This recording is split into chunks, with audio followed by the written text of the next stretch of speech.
नमस्कार। टेलिभिजन कार्यक्रम सुख र समृद्धिमा यहाँहरूले हार्दिक स्वागत छ। म सामना श्रेष्ठ। दर्शकवृन्द, स्थानीय तहको निर्वाचनपछि मुलुक समृद्धिको बाटोतर्फ अग्रसर छ। देशभर समृद्धि झल्काउने गतिविधिहरू दिनदिनै भइरहेका छन्। सुख र समृद्धि पनि मुलुकभर भइरहेका समृद्धिका अनुकरणीय प्रयासहरूमा समर्पित एउटा टेलिभिजन कार्यक्रम हो। आउनुहोस् कार्यक्रम सुरु गरौँ यो साताका गतिविधिहरूबाट। प्रदेश नम्बर 1 को सुनसरी जिल्ला स्थित हरिनगर गाउँपालिकाले पूर्वाधार विकासका कामहरूलाई तीव्र गतिमा अगाडि बढाइरहेको छ। गाउँपालिका भित्र र बाहिर आवाज-जावाज गर्ने सडकहरू निर्माण गरी स्थानीयवासीहरूको दैनिकीलाई कष्टरहित बनाउन द्रुत गतिमा सडक निर्माणको काम भइरहेका छन्।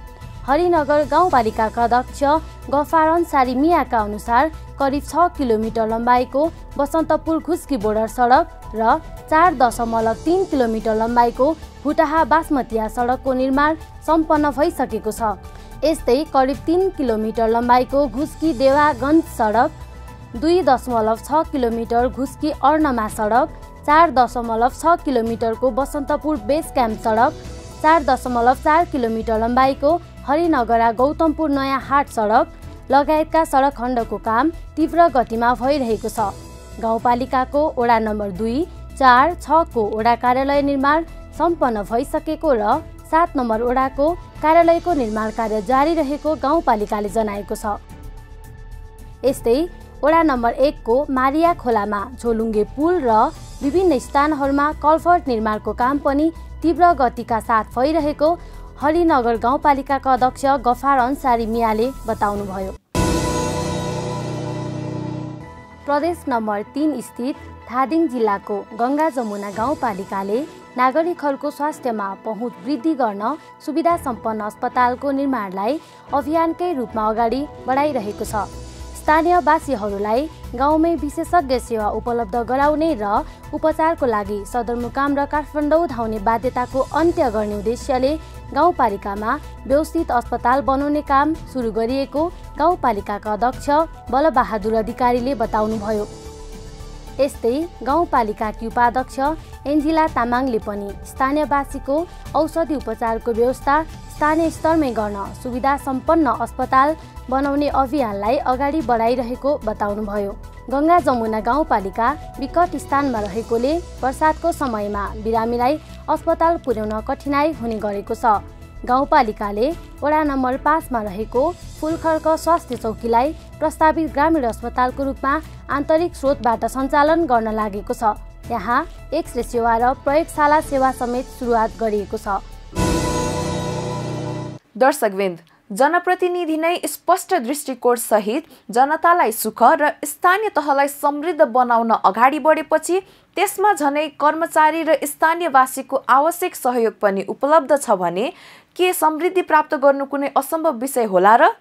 पक्कै नहोला। सबै एकजुट भएर अगाडि बढ्ने हो भने स्थानीय तहको समृद्धि अभियान चाँडै निष्कर्षमा पुग्ने निश्चित छ।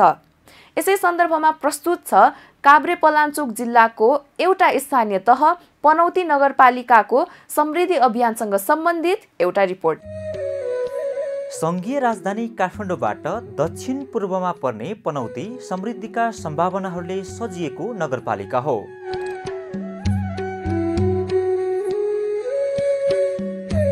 प्राकृतिक दृष्टिकोणबाट रमणीय ऐतिहासिक सम्पदाहरूको खानी र मानवीय सभ्यताको अनुपम भूमिको रूपमा पनौतीले आफ्नो पहिचान बनाएको छ।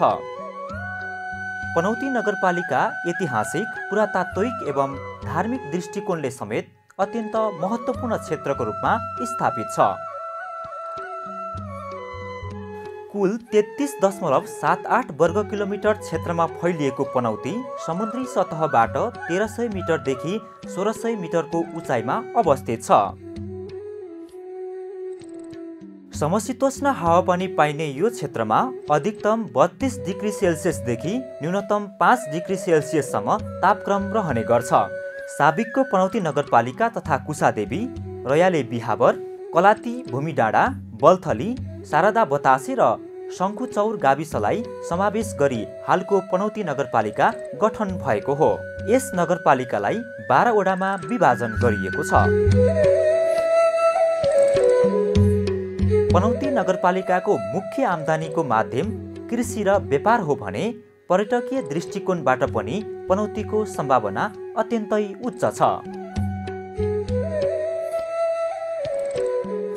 परम्परागत खेती प्रणालीलाई पनौतीले बिस्तारै आधुनिकीकरण गरेर कृषि उत्पादनमा वृद्धि गर्ने योजनालाई साकार रूप दिइरहेको छ। धान, गहुँ र मकै सहित नगदे बाली र फलफुल खेतीमा पनि नगरपालिकाको सम्भावना एकदमै राम्रो छ।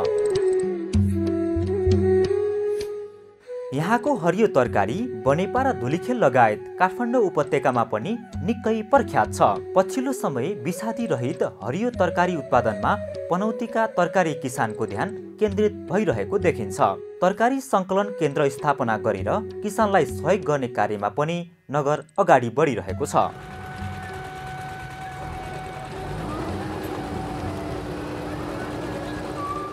सामूहिक कृषि खेतीको लागि पनि पनौती नगरपालिकाले किसानहरूलाई हौसला प्रदान गरिरहेको छ। पशुपालनतर्फ पनि पनौती अत्यन्तै सम्भावना बोकेको क्षेत्र हो। पनौतीका किसानहरूले उत्पादन गरेको दुधको प्रमुख बजार काठमाडौँ उपत्यका हो। दुध बेचेर यहाँका किसानहरूले राम्रो आम्दानी गरिरहेका छन्। कृषि र पशुपालनलाई व्यवस्थित र राम्रो आम्दानीको स्रोत बनाउन नगरपालिकाले पनि योजनाबद्ध रूपमा कदमहरू चालिरहेको छ। पनौती नगरपालिकाले आफ्ना नागरिकहरूको समृद्धिको निम्ति विभिन्न किसिमका कार्यक्रमहरू अगाडि बढाइरहेको छ र यो आर्थिक वर्षमा हाम्रो 2 वटा कार्यक्रमलाई हामीले अगाडि बढाइरहेका छौँ र त्यसलाई व्यवस्थित गर्ने हाम्रो योजना छ। खास गरेर समृद्धिको पाटोमा नियमित कामहरू नगरपालिकाले गर्दै आएको छ।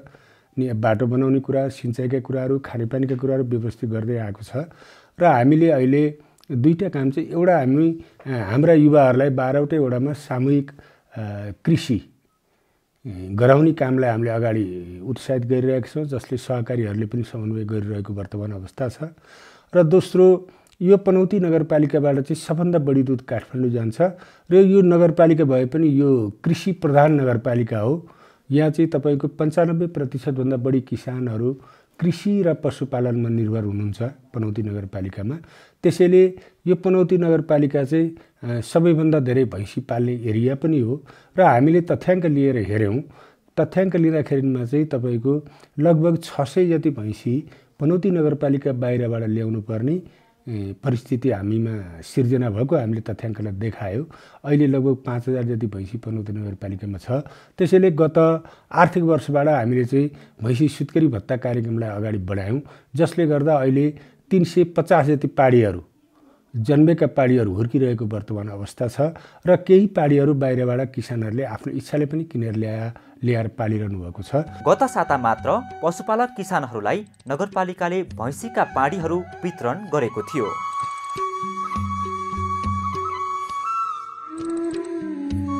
हामीले 1 करोड रकम नगरपालिकाले यो आर्थिक वर्षमा विनियोजन गर्यो र जनताहरूले पनि 5000 रुपियाँ तिर्नुभयो एकजनाले।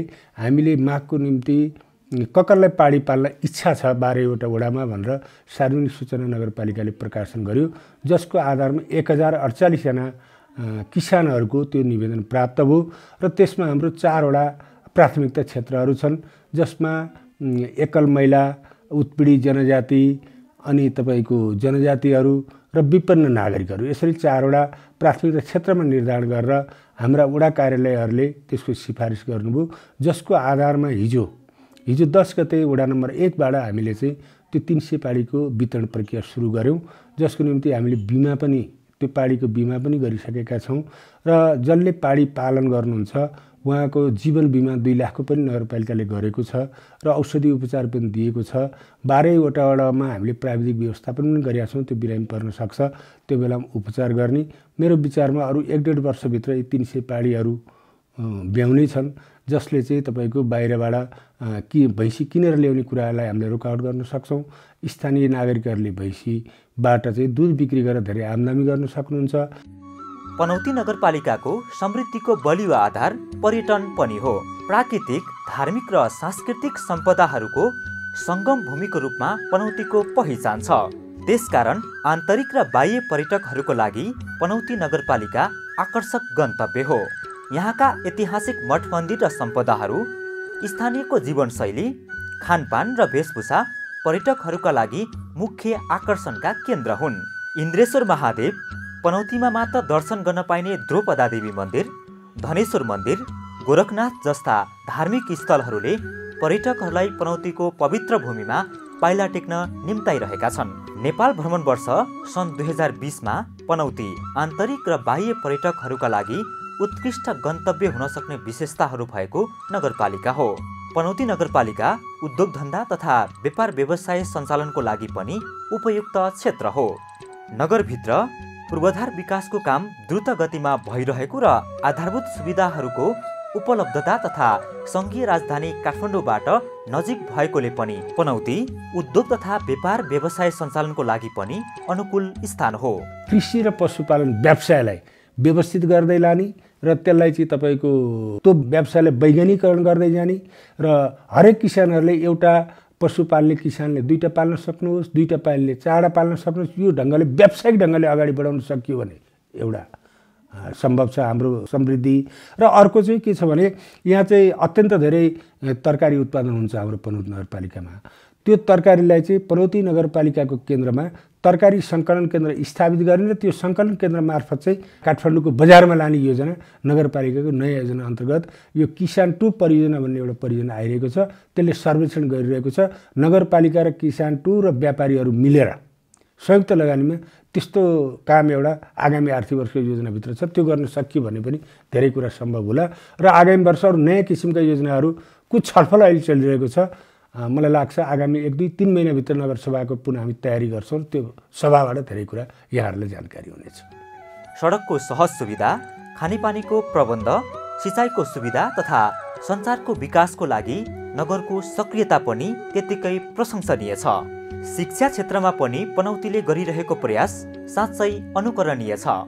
नगरपालिकाले शिक्षालाई व्यवस्थित र गुणस्तरीय बनाउने योजना पनि लागू गरिरहेको छ, जसको कारण नगरवासी सामुदायिक विद्यालयतर्फ आकर्षित भइरहेका छन्। त्यस्तै नगरवासीको सहज र प्रभावकारी औषधोपचार, एम्बुलेन्सको सुविधा र विशेषज्ञ सेवा सहितको स्वास्थ्य संस्था निर्माणको दिशातिर नगरपालिका अग्रसर छ। स्वास्थ्य क्षेत्रलाई व्यवस्थित बनाउने योजनाबद्ध प्रयास जस्ता नागरिकको जीवनसँग प्रत्यक्ष रूपमा जोडिएका अन्य धेरै राम्रा कामहरूका कारण नगरपालिका समृद्धिको यात्रामा निरन्तर अगाडि बढिरहेको छ भन्न सकिने आधारहरू धेरै छन्। हाम्रो यो प्राथमिक स्वास्थ्य केन्द्रमा चाहिँ यसमा चाहिँ हामीले ओपिडीको केसेसहरू पनि हेर्छौँ र हामी एडमिट गर्नुपर्ने केसेसहरू पनि हेर्छौँ र हाम्रो डेलिभरी गर्ने केसेसहरू पनि हेर्छौँ। यसमा हाम्रो ल्याबको सुविधा पनि छ। ल्याबमा चाहिँ यसमा चाहिँ हाम्रो सिम्पल टेस्ट ब्लड सीबीसी हेर्न सक्छौँ। हाम्रो यस खोपासी प्राथमिक स्वास्थ्य केन्द्रको एउटा स्पेसल फिचर भन्नुपर्दाखेरि चाहिँ काभ्रे जिल्लामा कहीँ पनि डिआर सब सेन्टरहरू छैन। हाम्रो यो खोपासी पिएचसीमा चाहिँ डिआर सब सेन्टर पनि छ। त्यसबाट पनि टिबी रोगका बिरामीहरूले सेवा सुविधाहरू पाइराख्नु भएको छ।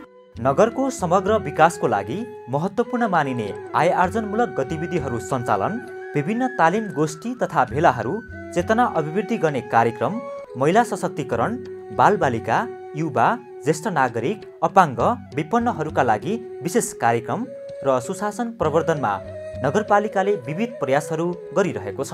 हिजो पनौती नगरपालिकामा निर्वाचित नहुँदाको अवस्था र अहिले निर्वाचित भएर आउँदाखेरि महिलाहरूका सवालका विषयमा चाहिँ धेरै भिन्नता पाइराखेको छु। हिजो विगतमा निर्वाचित जनप्रतिनिधि नहुँदा महिलाहरूका कार्यक्रम सीमित मात्रामा सञ्चालन हुन्थे। ती कार्यक्रम मध्ये पनि सशक्तिकरण भनेर सेमिनार र गोष्ठीमा हामीहरूले हरेक वर्ष चाहिँ चित्त बुझाउनु पर्ने अवस्था थियो भने आज हामी निर्वाचित भएर आएदेखि महिलाहरूको अवस्थामा भिन्नता आएको छ। अब नीति विधि र कार्यक्रम हामीलाई के छन् त? महिलाहरूका सशक्तिकरणका निमित्त, आर्थिक उपार्जनका निमित्त हाम्रा कार्यक्रम कस्ता छन् त? अब हामीलाई यो कार्यक्रम चाहिँ पनौती नगरपालिकाले दियो भने हाम्रो आर्थिक रूपले चाहिँ सशक्तिकरणमा मद्दत पुग्थ्यो भन्ने खालका महिलाहरूका आवाज आउन थालेका छन्। त्यस कारणले पनि पनौती नगरपालिकाले हरेक बस्ती र भेगमा महिलाहरूका कार्यक्रमलाई विशेष प्राथमिकता दिँदै आइराखेका छौँ। कृषिमा आधारित महिलाहरूलाई समूहगत लगानी हामीहरूले गरिराखेका छौँ। पशुपालनमा आधारित दिदीबहिनीहरूलाई पशुपालनमा पनि समूहगत कार्यक्रमहरू हामीहरूले अगाडि बढाइराख्दा हिजो अस्ति मात्रै पनि म अनुगमनको पाटोमा हरेक दिदीबहिनीहरूका नगरपालिकाले उहाँहरूलाई दिएका सुविधाका आधारमा अनुगमनमा जाँदा के छ अवस्था हिजो र आजभन्दा धेरै भिन्नता पाइराखेको छु। अनि अर्को कुरो न्यायिक समितिको संयोजकको नाताले नि भन्नुपर्छ, महिलाहरू हरेक महिला दिदीबहिनीका घरमा भएका हिंसाका घटनाहरू, उहाँहरूलाई परेका पीडाहरू जिल्ला प्रशासन कार्यालय, इलाका प्रहरी कार्यालय अनि जाने बुझेका महिलाहरूसित सहयोग लिनलाई उहाँहरू धेरै टाढा पुग्नु पर्थ्यो भने अहिले आफ्नै घर दैलाको नगरपालिकामा न्यायिक समितिको संयोजक उपप्रमुख भइरहँदा उहाँहरूका हरेक समस्याहरू खुलस्त रूपले प्रष्ट रूपले राख्न सक्ने हुनुभएको छ। त्यो हुँदा पनि मलाई एकदम खुसी लागेको छ। नगरपालिकाका जनप्रतिनिधि र कर्मचारी व्यक्तिगत लाभ र सुविधा भन्दा पनि जनताको सेवा र नगरको विकासमा रमाइरहेको दृश्य मुलुककै लागि नमुना हो। पनौती नगरपालिकाको विकास सम्भावनाको हिसाबले हेर्दाखेरि विशेष गरी पनौती नगरपालिका भौगोलिक हिसाबले करिब 85% भूगोल पहाडी क्षेत्र रहेको कारणले गर्दाखेरि सडक पूर्वाधार र विशेष जोड रहेको छ र नगरपालिकाको गौरवको योजनाको रूपमा रहेको पूर्णिमाता करिडोर निर्माणको हामी करिब 40% भन्दा माथि गइरहेको अवस्था छ। करिबन अबको 2 वर्षभित्र त्यसलाई सवारी यातायात सहज बनाउन सकेको खण्डमा आउँदो पनौती मकर मेलालाई चाहिँ हामी सहज रूपमा ट्राफिक व्यवस्थापन गर्न सक्ने अवस्था रहेको छ। र सँगसँगै पनौती नगरपालिका कृषि र पर्यटनको लागि पनि अत्यन्त उर्वर क्षेत्रको रूपमा रहेको कारणले गर्दाखेरि नगरपालिकाले कृषिको क्षेत्रमा पहाडी वितरणदेखि लिएर कृषिका विभिन्न खालका कार्यक्रमहरू सञ्चालन गरिरहेको छ। नगरपालिकामा किसानको मागको आधारमा कृषि सम्बन्धी कार्यक्रमहरू सञ्चालन तथा व्यवस्थापन गरिएको छ। पछिल्लो समय नगरपालिकालाई कृषिको तरकारी, फलफुल र दुग्धजन्य विषयमा आत्मनिर्भर भई निर्यातमा पनि उल्लेखनीय वृद्धि भएको कारणले गर्दाखेरि पनौती नगरपालिका कृषिलाई एउटा चाहिँ पकेट क्षेत्रको रूपमा विकास गर्दै यहाँको चाहिँ उत्पादित वस्तुहरू गुणस्तरीय र सर्वसुलभ रूपमा उपलब्ध गराउन सक्ने किसिमबाट हामी सञ्चालन तथा व्यवस्थापन गरिरहेका छौँ। नगरपालिकाको योजना कार्यान्वयनको अवस्था पनि उत्कृष्ट नै लाग्छ। सेवाग्राहीहरूको सहजताको लागि यसपटक हामी योजना सम्झौता गर्दाखेरि ओडामा हाम्रा खटिएका प्राविधिक कर्मचारीहरूले नै योजनाको सम्पूर्ण कागजातहरू तयार गरी नगरपालिकामा सम्झौता गर्ने र त्यसपछि कार्य सम्पन्न गरिसकेपछि भुक्तानी पनि कार्यालयमा आउन नपर्ने गरी उपभोक्ता समितिको खातामै चाहिँ व्यवस्थापन गर्ने खालको सुरुवात हामी गर्दैछौँ।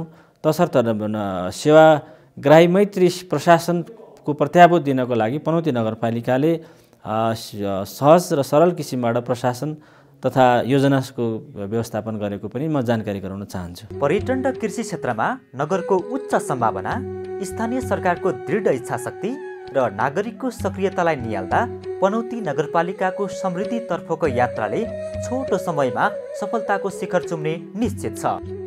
यसमा सहयोगी निकाय, प्रदेश र सङ्घीय सरकारको विशेष भूमिका पनि त्यत्तिकै महत्त्वपूर्ण छ। धेरै वर्ष स्थानीयता खाली रहेको यो परिवेशमा अहिले स्थानीय सरकार घर आँगनमा भएको नागरिकहरूले महसुस गरिरहेको वर्तमान अवस्था छ र पनौतीका नागरिकहरूको आर्थिक स्थितिलाई हामीले उठाउन सक्यौँ भने र समृद्धिको सम्भावना पनि छ। यो अलिकति समय लाग्न सक्छ।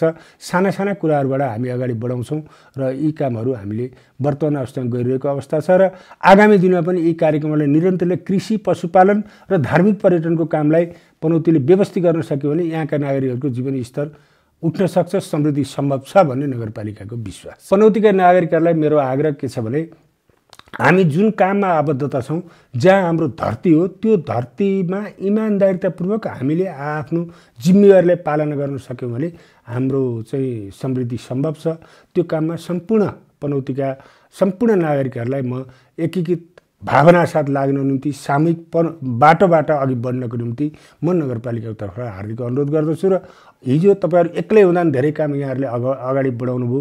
अहिले तपाईँहरूले निर्वाचित गर्नुभएको हामी जनप्रतिनिधिहरू भएको यो समयमा एकीकृत र सामूहिक भावना साथ हामी अगाडि बढ्न सकौँ। हाम्रो समृद्ध पनौती बनाउन हामी सबैलाई सम्भावना म देख्छु। समृद्ध पनौती नगरपालिका निर्माणको लागि हाम्रो पनि शुभकामना।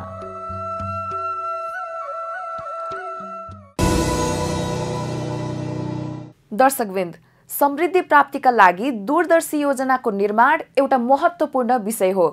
योजनाको सफल कार्यान्वयनको भूमिका त झनै निर्णायक हुन्छ नै।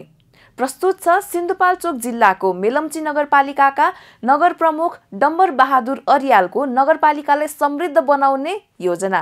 अलि हाम्रो ज्यादा समय पुनर्निर्माणको काममा लागेको छ र यति बेला 80% निजी घरहरू बनिसकेका छन्। झन्नै 85% स्कुलका बिल्डिङहरू यति बेलासम्म निर्माण भइसकेका छन् र असाध्य राम्रा र प्रभावकारी खालका स्कुलका बिल्डिङहरू बनेका छन्।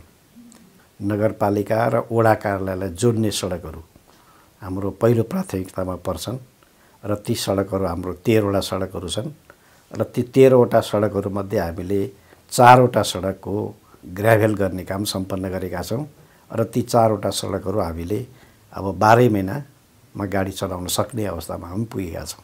मेलम्ची नगरपालिकाको 13 नम्बर वडामा जुन पिच गरेका छौँ त्यसको निम्ति हामीले प्रदेश सरकारको पनि मद्दत लिएका छौँ। एक घर एक धाराको नीतिको आधारमा हामीले झन्डै 1500 घरधुरीमा खानेपानी पुर्याएका छौँ। पानीको अभाव भएको ठाउँकोमा हामीले पानी लिफ्ट गरेर पानी सप्लाई गर्ने कोसिस गरिरहेका छौँ। अहिलेसम्म हाम्रो त्यहाँ 2 करोड खर्च भएको छ। अब हाम्रो त्यहाँ 1.5 करोड जति खर्च भयो भने त्यहाँ चाहिँ झन्डै 600 घरधुरीलाई हामीले खानेपानी पुर्याउन सक्छौँ भनेर हामी त्यो ढङ्गले लागिरहेका छौँ। पानी तान्ने काम, माथि इन्टेक बनाउने कामदेखि रिजर्भर बनाउने काम सम्पन्न भएको छ। अब सप्लाईको काम र अलिकति बस्ती बस्तीमा ट्याङ्की बनाउने कार्यक्रम छ, ती कामहरू बाँकी छन्।